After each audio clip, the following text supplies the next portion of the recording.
My kitchen's ridiculous right now. See? See? I got lots of pots and pans. But because I have all my pots and pans in the sink, I don't have anything to make macaroni and cheese for my kids. I'm gonna share my microwave recipe. So I've got my noodles in a microwave safe bowl here. I'm gonna take 1 3/4 cups of hot water and pour it in here. You wanna make sure it's hot. Like I almost boil it. Throw it in there.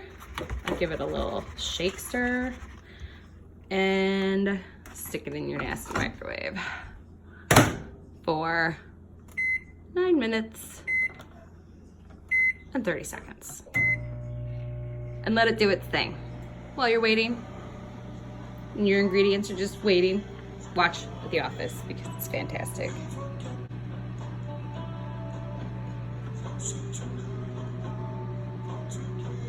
Halfway through, you want to go ahead and pause it.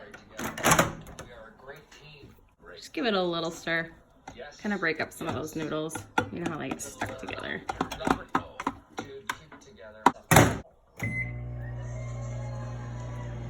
Let it go.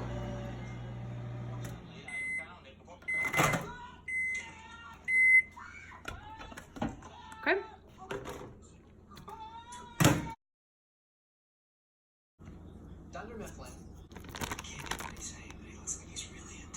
Half a stick of butter. I use a slice of American cheese, 1/4 cup of milk, I guesstimate here. Your cheese pouch. That's where all the gold is. And then you stir it.